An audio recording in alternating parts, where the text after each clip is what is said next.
After listening to NIO earnings call, which they had last week, I don't know if just to cry or to laugh, because I can give you right now at least 3 very good reasons to go and buy NIO stock in bulk. Because NIO is an amazing technological company, they have a clear path to profitability, and by 2030 they are going to be really amazing, huge company. On the other hand, I can give you at least 3 good reasons why NIO is not going anywhere, but not going anywhere, by the way, it's not the worst part.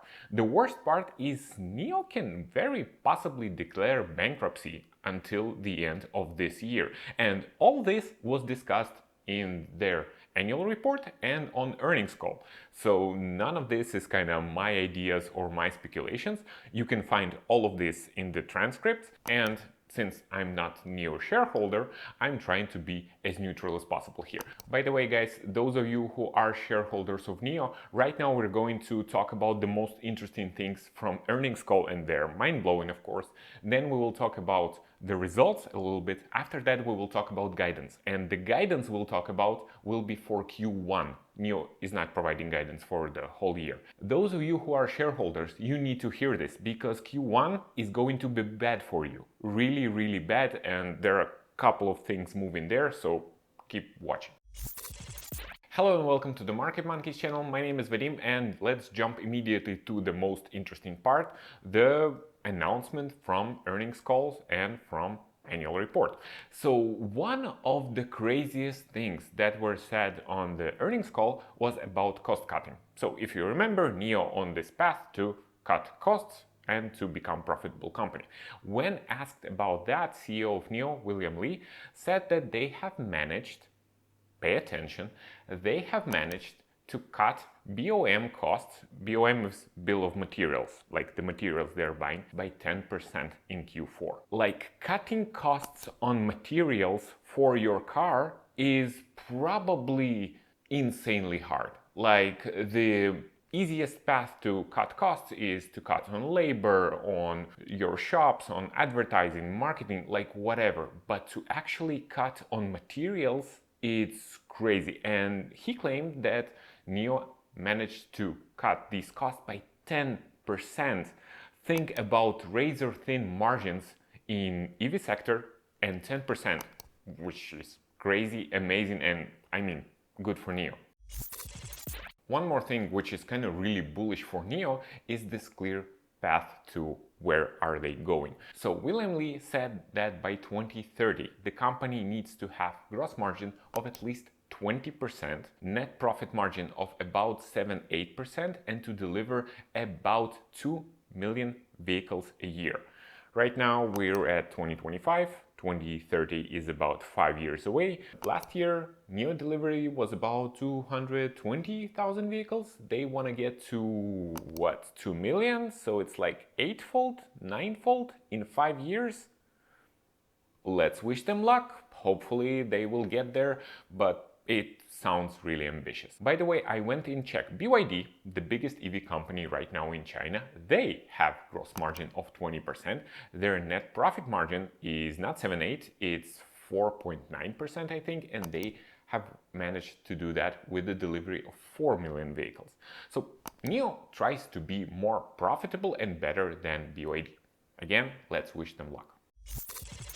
If you remember, NIO claimed that they have developed this amazing chip for their car, which is better than NVIDIA chip. It was about a year ago, I think, during NIO Day, there was a presentation, and we have very little knowledge about like what is this crazy development that NIO came out and basically outdid NVIDIA in their own game. So we have some news about that. NIO chip is going to come with the new ET9 model already in this quarter. And yeah, the claims are the same, that this chip is comparable to 4 NVIDIA Orin X chips.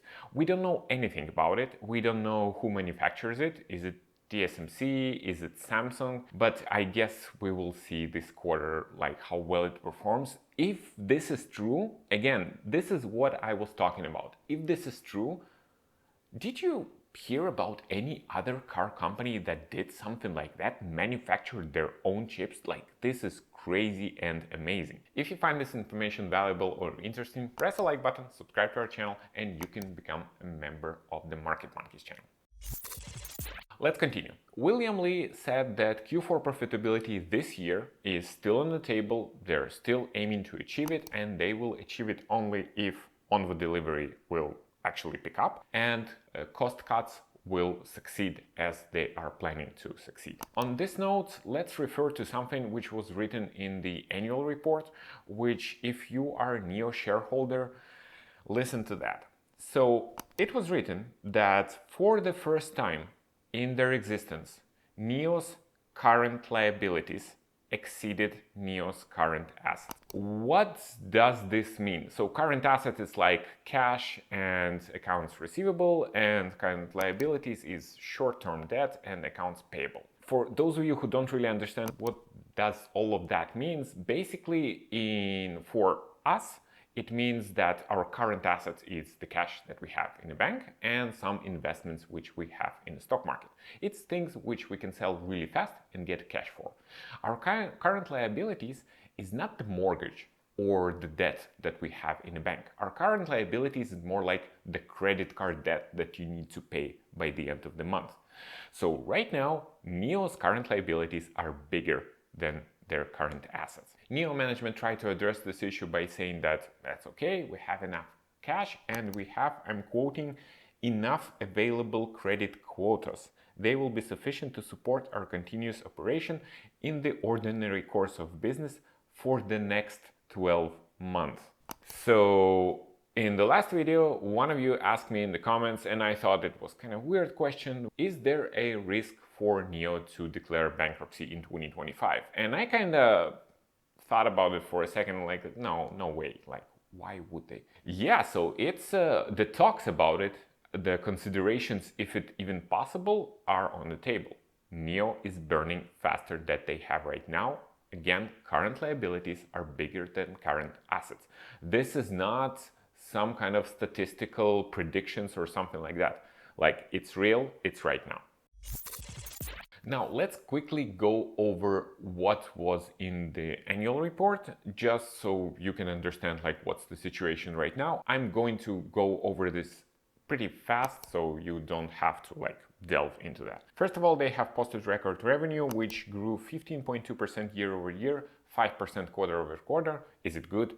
Yes, but not very much, because their losses were up 40% quarter over quarter and were again record-breaking losses. Gross margins of the company were 11.7%, again better than the previous quarter, but it's still kind of less than I went and checked. Xpeng has around 14.3.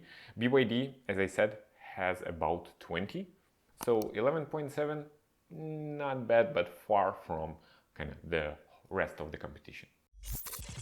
Do you remember in our last video on NIO, we have talked about cost cutting and we have talked about two major things, the R&D expenses and SG&A expenses, which sometimes NIO refers to as the marketing expenses. So NIO tries to cut costs in these two departments, and we have talked about how bloated they are and how like NIO is paying $1.8 billion for R&D expenses, which is huge. I mean, absolutely huge. So R&D expenses went up in Q4, and they have went up about 13.4% quarter over quarter. And NIO said that this is because of some technological development which the company needed to have, but not because of they hired more people. I'm not really sure what it means, to be honest, but the fact remains the same. R&D expenses are still going up. Now, SG&A expenses, as you can see on this graph, are going absolutely through the roof, and they are not stopping. The management tried to explain that this relates to the new brands that the company has, the Onvo and the Firefly, and these are expenses for all the shops and marketing campaigns and the selling campaigns and everything to keep these two brands actually growing. The fact remains the same. These expenses are through the roof, and I mean, for now, we do not see any cost cutting. Now let's talk about guidance for Q1. this thing I promised you at the beginning of the video. So guidance were super disappointing. NIO guided for revenue growth of about between 23 and 28% year over year. And right now, let's just pause for a second and think about like all the promises that NIO management made last year when they talked about 440,000 cars deliveries in 2025, which is a growth of about 100%. You talking about growth of 100%, well, Wall Street analysts would expect revenue growth to be at least around 70% year over year. Instead, they got guidance of between 23 and 28%. And now, of course, everyone's disappointed. And now, who's paying this bill? You guys, the shareholders of NIO. As for cost cutting, the management of the company said that Q1 will be rough and costs will be still up, and we will see the effects of cost cutting only in Q2. So you will have revenues much lower than expected, costs much higher than expected. Cost cutting is not starting yet, and we are kind of hoping and praying that something good will be happening to, first of all, Onvo. Second of all, that this new crazy chip which they have delivered will actually, do something, and that these materials, which they cut cost by 10% on these materials, this will be actually true. Like on one hand, after reading all of this, after delving into earnings call, hearing the Q&A of the management of the company with Wall Street analysts, like some of the claims were very ambitious, but now I'm beginning to ask what to trust and whether some of these claims were just, borderline insane. I guess we will see in the upcoming quarters. Guys, those of you who are NIO shareholders, please brace yourself for Q1 because Q1 will be rough on you. I really hope everything will be okay with the company and the company will not go bankrupt in 2025. In any case, brace yourself for Q1 and brace yourself for NIO to raise some additional funds in 2025. They will definitely need these funds. My take, of course, is I'm not buying NIO at least until I understand what's going on. Like, it's one thing to kind of see NIO as this growing EV company which sells for about $4 per share, and I'm kind of hoping to, with call options, to get some nice returns from it. The other company is this kind of mess and chaos and everything that's going on, and I could not understand like the situation is good and they are just geniuses, or the situation is kind of really bad and this is the beginning of the end. That's all for now. Thank you very much for staying with me. Please ask your questions in the comments. I think I understand both what was said in the earnings call and the annual report pretty good. So if you have questions, ask away. I will try to answer to everyone. Thank you for being with me. Thank you for your time. As always, press the like button, subscribe to our channel, and we will see you in the next video. Take care.